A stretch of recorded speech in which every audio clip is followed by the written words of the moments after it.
Hello friends, Kautilya academy Jabalpur के YouTube channel में आपका स्वागत है।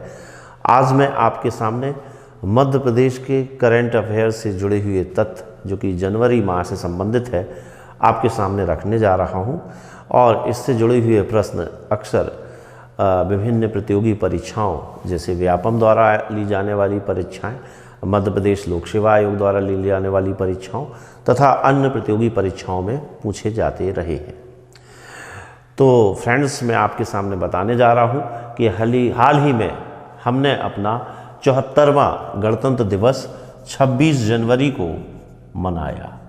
तो हाल ही में हमने अपना 74वां गणतंत्र दिवस 26 जनवरी को मनाया। तो उल्लेखनीय है कि 26 जनवरी 1950 को भारत में संविधान को लागू किया गया था और 26 जनवरी का दिन हमारे लिए इसलिए महत्वपूर्ण है क्योंकि स्वतंत्रता आंदोलन के दौरान जब हमने लाहौर अधिवेशन जो कि 1929 लाहौर में हुआ था, मैं पहली बार स्वतंत्रता का प्रस्ताव पारित किया था, तो यह निश्चित किया था कि हम 26 जनवरी को स्वतंत्रता दिवस मनाएंगे। इस बार का स्वतंत्रता दिवस कई मायनों में गणतंत्र दिवस कई मायनों में अन्य गणतंत्र दिवसों से भिन्न था। तो 26 जनवरी 2023 को जो गणतंत्र दिवस मनाया गया, तो इस बार इसके लिए राजपथ का नाम बदलकर कर्तव्य पथ कर दिया गया। तो हाल ही में हमारी केंद्र सरकार ने यह तय किया कि 26 जनवरी जो कि गणतंत्र दिवस के रूप में जाना जाता है, प्रतिवर्ष राजपथ पर मनाया जाता था, इस वर्ष वह कर्तव्य पथ पर बनाया गया और हमने राजपथ का नाम बदलकर कर्तव्य पथ कर दिया। इस 26 जनवरी के मुख्य अतिथि मिस्र के राष्ट्रपति अब्दुल फतह अल सीसी थे। अब्दुल फतह अल सीसी थे। तो मित्रों, मैं आपको बताना चाहूँगा कि भारत का पहला गणतंत्र दिवस 26 जनवरी 1950 को मनाया गया और तब मुख्य अतिथि तत्कालीन इंडोनेशिया के राष्ट्रपति सुकर्णो थे। इस वर्ष हमने मिस्र के राष्ट्रपति को इसलिए मुख्य अतिथि के रूप में बुलाया क्योंकि जब नेहरू जी ने गुट निरपेक्ष आंदोलन की आधारशिला 1961 में रखी थी, तो उसमें 3 प्रमुख नेता थे, अर्थात गुट निरपेक्ष आंदोलन के 3 स्तंभ थे। पहले भारत के पूर्व प्रधानमंत्री और पहले प्रधानमंत्री जवाहरलाल नेहरू, दूसरे मिस्र के राष्ट्रपति अनवर सादात और तीसरे यूगोस्लाविया के राष्ट्रपति मार्शल टीटो। तो वर्तमान में रूस यूक्रेन युद्ध के कारण फिर से दुनिया 2 गुटों में विभक्त होती जा रही है। ऐसे में गुट निरपेक्ष आंदोलन की प्रासंगिकता एक बार फिर से उभर कर आई है। अतः इस बार गणतंत्र दिवस के मुख्य अतिथि थे मिस्र के राष्ट्रपति अब्दुल फतह अल सीसी और मिस्र भी भारत की तरह आतंकवाद के जख्म से जूझ रहा है। उल्लेखनीय है कि इसी गणतंत्र दिवस पर हमारी भारत सरकार ने कुछ नागरिक सम्मानों की घोषणा की, जिसमें से एक सम्मान का नाम है पद्मश्री। तो हाल ही में भारत सरकार ने पद्मश्री सम्मानों की घोषणा की, साथ ही पद्म विभूषण व पद्म भूषण सम्मानों की घोषणा की। तो भारत सरकार के 4 बड़े नागरिक सम्मान होते हैं। सबसे बड़ा नागरिक सम्मान होता है भारत रत्न, फिर होता है पद्म विभूषण, फिर होता है पद्म भूषण और फिर होता है पद्मश्री। तो हाल ही में मध्य प्रदेश के कुछ व्यक्तियों को भी पद्मश्री मिला है और जब जब मध्य प्रदेश के किसी व्यक्ति को पद्मश्री मिलता है तो इससे जुड़े हुए प्रश्न हमारी प्रतियोगी परीक्षाओं में पूछे जा चुके हैं। तो अभी 2023 में जिन व्यक्तियों को पद्मश्री सम्मान से सम्मानित किया गया है उनमें प्रमुख हैं जोधैया बाई। तो सबसे आगे जो महिला है वो है जोधैया बाई और ये बैगा जनजाति की हैं और बैगा चित्रकारी के लिए जानी जाती है। इसी तरह जो दूसरे व्यक्ति पद्मश्री से सम्मानित किए गए हैं उनका नाम है मुनीश्वर चंदावर डावर। मुनीश्वर चंदावर डाबर, तो ये जबलपुर के रहने वाले हैं और सेना से सेवानिवृत्त डॉक्टर हैं और वर्तमान में मात्र 20 रुपये में लोगों का इलाज करते हैं। इसी तरह झाबुआ जिले के मुड़िया शिल्प से संबंधित 2 व्यक्तियों को भी पद्मश्री सम्मान से के लिए चुना गया है। इनके नाम हैं रवि परमार व शांति परमार। तो इस तरह से पद्मश्री अवार्ड से मध्य प्रदेश के कुछ व्यक्तियों को सम्मानित किया गया है। और यदि हम पिछले वर्ष जाएं 2022 में, तो दुर्गा बाई व्यायाम को पद्मश्री सम्मान से सम्मानित किया गया था, जो कि गोंड जनजाति से थी। और इसी तरह से 2021 में भूरी बाई को पद्मश्री सम्मान से सम्मानित किया गया था, जो कि भील जनजाति से थी। और भूरी बाई पर एक प्रश्न मध्य प्रदेश पीएससी के द्वारा पूछा जा चुका है। तो ऐसा संभावना व्यक्त कर सकता हूं मैं कि आने वाली प्रतियोगी परीक्षाओं में पद्मश्री से सम्मानित व्यक्तियों पर क्वेश्चन पूछे जा सकते हैं। अब यदि हम देखें तो हाल ही में भारत सरकार ने दिल्ली में स्थित मुगल गार्डन का नाम बदलकर अमृत गार्डन कर दिया गया है। तो मैं आपको यहाँ पे बताना चाहूँगा कि मुगल गार्डन का निर्माण दिल्ली के वास्तुकार एडवर्ड लुटियंस के द्वारा कराया गया था और यह अपने विविध फूलों के लिए दुनिया भर में विख्यात था।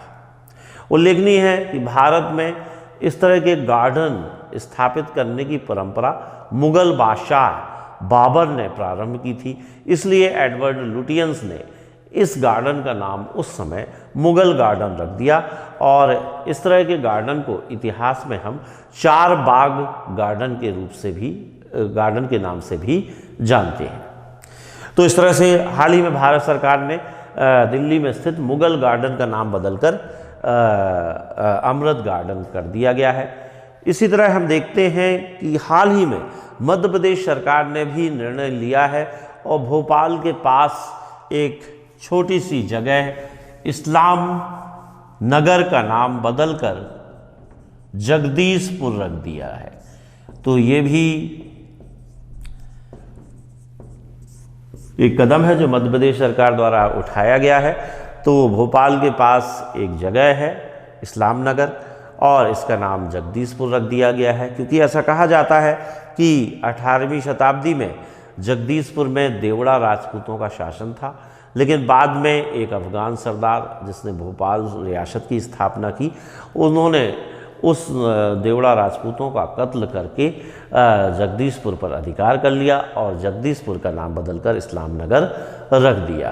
तो इसी तथ्य को ध्यान में रखते हुए मध्य प्रदेश सरकार ने अब इस्लाम नगर का नाम पुनः जगदीशपुर रख दिया गया है। उल्लेखनीय है, इससे पहले भी मध्य प्रदेश सरकार ने हबीबगंज स्टेशन का नाम बदलकर गोंड रानी कमलापति के नाम पर रख दिया गया था। इसी तरह होशंगाबाद का नाम बदलकर नर्मदापुरम रख दिया गया था और होशंगाबाद शहर की स्थापना की बात कहें तो उसे होशंग शाह ने स्थापित करवाया था। इसी तरह हम देखें कि पाताल पानी जो छिंदवाड़ा में स्थित है और भारिया जनजाति के लिए प्रसिद्ध है, वहाँ के रेलवे स्टेशन पाताल पानी रेलवे स्टेशन का नाम बदलकर टंट्या भील रेलवे स्टेशन रख दिया गया है। उल्लेखनीय है कि टंट्या भील ने 1857 के स्वतंत्रता संग्राम में अंग्रेज़ों के खिलाफ भाग लिया था और उन्हें निमाड़ का रॉबिन हुड भी कहा जाता है। इसी तरह छिंदवाड़ा विश्वविद्यालय का नाम बदलकर मध्य प्रदेश सरकार ने शंकर शाह के नाम से रख दिया है।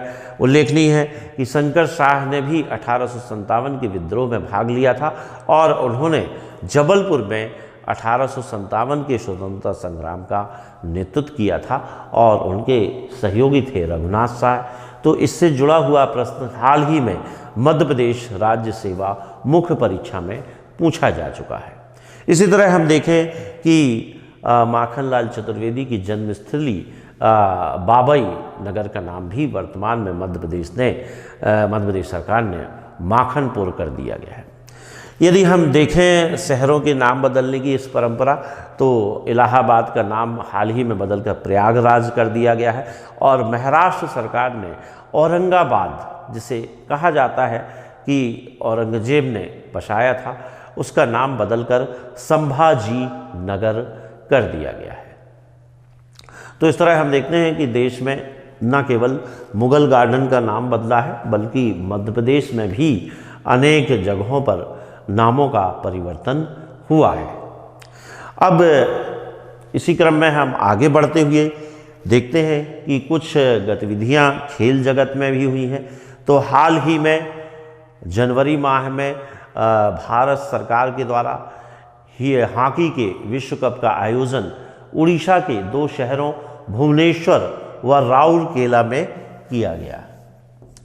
तो यह एक बड़ी घटना है कि हाल ही में हॉकी का पुरुष विश्व कप का आयोजन उड़ीसा के 2 शहरों भुवनेश्वर और राउरकेला में किया गया, और भुवनेश्वर में जहां फाइनल मैच खेला गया वहां के स्टेडियम का नाम है कलिंगा स्टेडियम। इसी तरह मैं आपको बताना चाहूँगा कि भोपाल में, मध्य प्रदेश के राजधानी भोपाल में भी हॉकी स्टेडियम है, और यह एस्ट्रोटर्फ से युक्त है, और इसका नाम है ऐशबाग हॉकी स्टेडियम। तो इससे जुड़ा हुआ प्रश्न कई बार मध्य प्रदेश से जुड़ी प्रतियोगी परीक्षाओं में पूछा जा चुका है। तो हाल ही में पुरुषों के विश्व कप का आयोजन, पुरुषों के हॉकी विश्व कप का आयोजन उड़ीसा के 2 शहरों भुवनेश्वर और राउरकेला में हुआ, और इस विश्व कप में फाइनल में जर्मनी की टीम ने बेल्जियम को हराकर कप को जीत लिया। उल्लेखनीय है कि भारत ने सिर्फ एक बार ही हॉकी का विश्व कप जीता है पुरुषों का, और वह वर्ष था 1975, और तब हॉकी का विश्व कप मलेशिया की राजधानी कुआलालंपुर में खेला गया था। और इस विश्व कप में फाइनल मैच में भारत ने पाकिस्तान को हराया था, और विजयी गोल मध्य प्रदेश के ही एक हॉकी खिलाड़ी असलम शेर खान ने किया था, जो बाद में मध्य प्रदेश के बैतूल लोकसभा सीट से सांसद भी बने।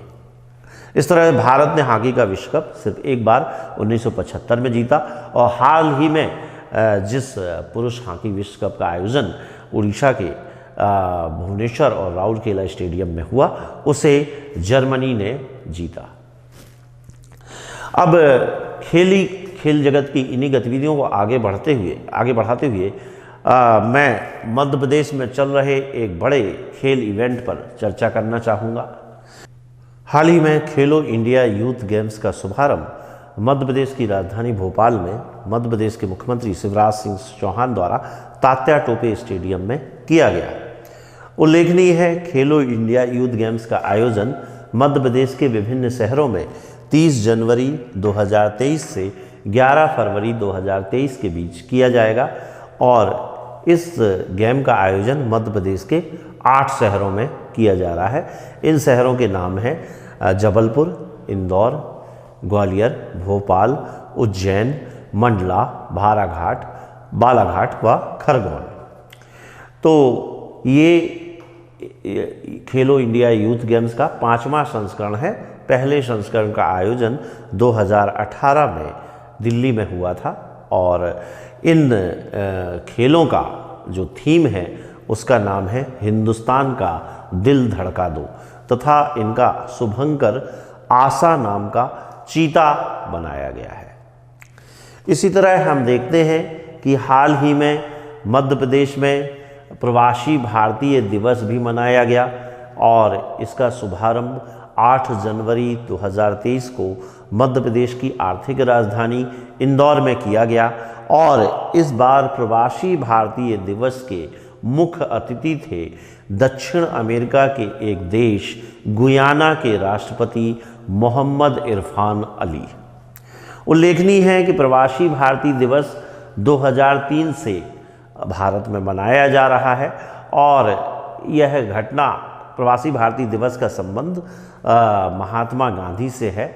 जब महात्मा गांधी 9 जनवरी 1915 को दक्षिण अफ्रीका से भारत लौटे थे, तो उनकी इसी याद में हम 9 जनवरी को प्रवासी भारतीय दिवस मनाते हैं। तो इस बार के प्रवासी भारतीय दिवस का आयोजन मध्य प्रदेश के इंदौर शहर में किया गया है। इसी तरह हम देखते हैं कि मध्य प्रदेश सरकार ने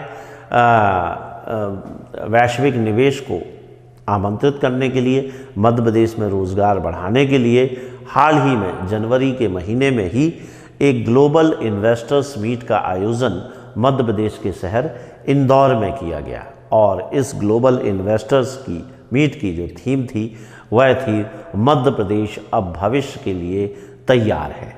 इसी तरह मैंने अभी आपको बताया कि प्रवासी भारतीय दिवस भी इंदौर शहर में मनाया गया और इसकी थीम थी अमृत काल में भारत की प्रगति के लिए बेहतरीन हिस्सेदारी।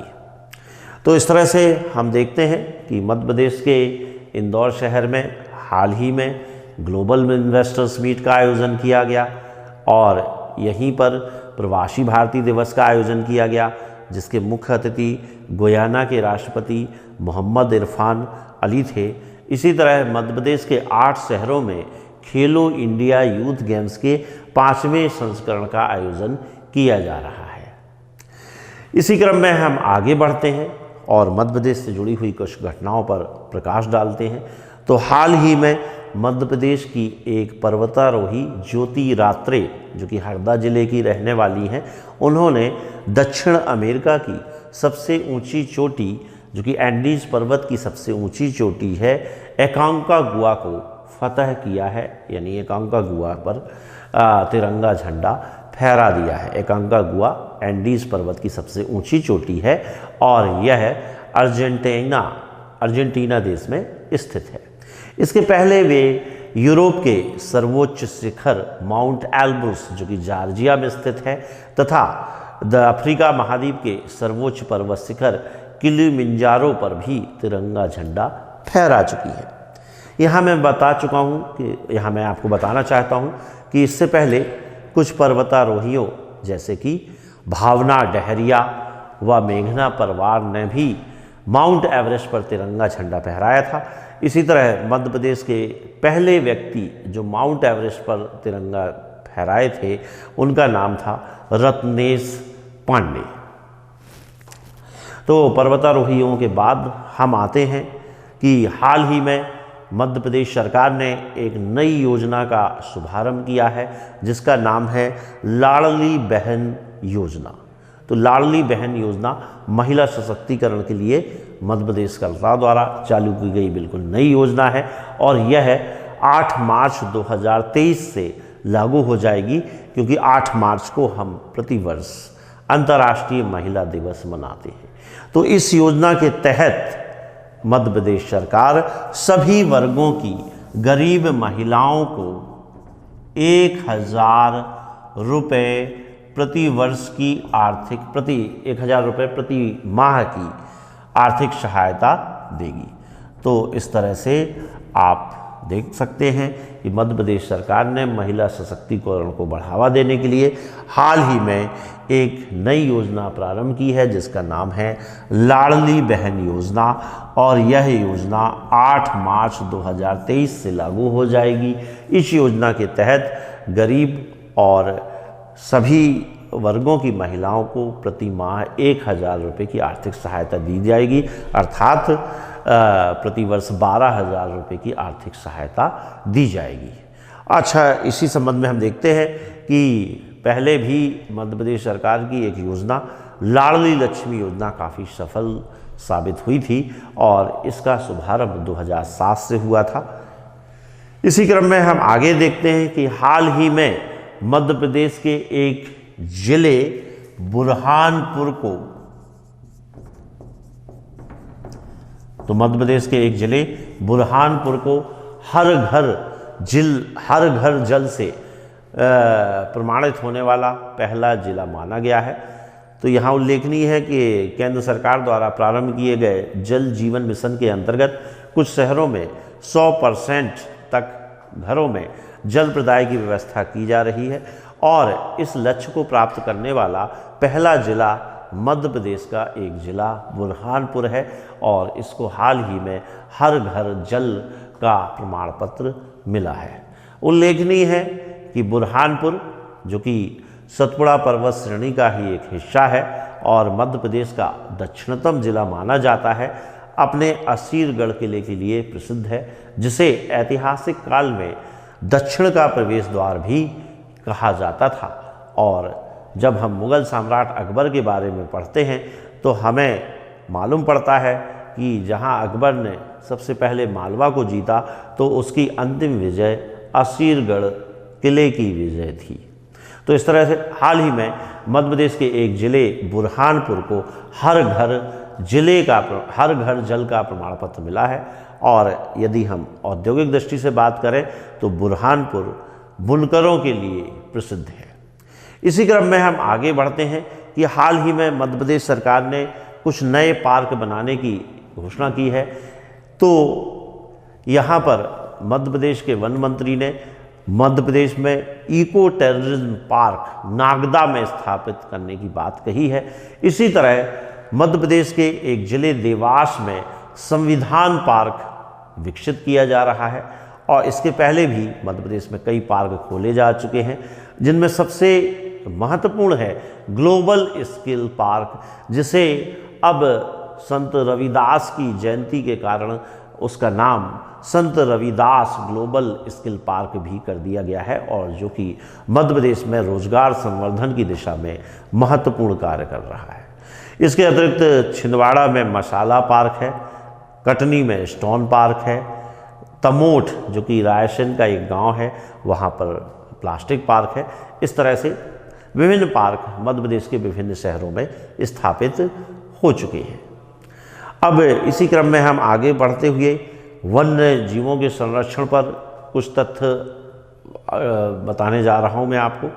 तो हाल ही में एक अंतर्राष्ट्रीय संस्था IUCN international union for conservation of nature and world wild life fund ने मध्य प्रदेश के एक राष्ट्रीय उद्यान को बाघ संरक्षण के लिए उत्कृष्ट बाघ संरक्षण पुरस्कार से सम्मानित किया गया है और उस राष्ट्रीय उद्यान का नाम है सतपुड़ा राष्ट्रीय उद्यान, जो कि मध्य प्रदेश के नर्मदापुरम जिले में स्थित है और सतपुड़ा पर्वतमाला का एक हिस्सा है और यह मध्य प्रदेश के पहले biosphere reserve Pachmarhi biosphere reserve का भी भाग है। तो सतपुड़ा नेशनल पार्क को हाल ही में अंतर्राष्ट्रीय संस्था IUCN व वर्ल्ड वाइल्ड लाइफ फंड ने बाघ संरक्षण के लिए उत्कृष्टता पुरस्कार से सम्मानित किया है। यहाँ मैं आपको बताना चाहता हूँ कि मध्य प्रदेश एक टाइगर स्टेट कहलाता है, लेकिन आज से 40-50 साल पहले टाइगर्स या बाघ की संख्या बड़ी तेज़ी से घट गई थी।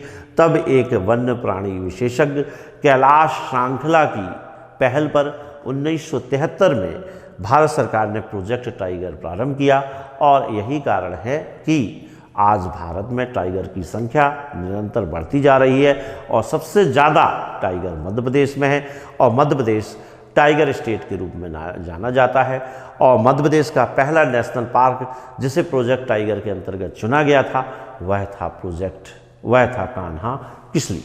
तो हाल ही में सतपुड़ा नेशनल पार्क को बाघ संरक्षण के लिए उत्कृष्ट पुरस्कार से सम्मानित किया गया है।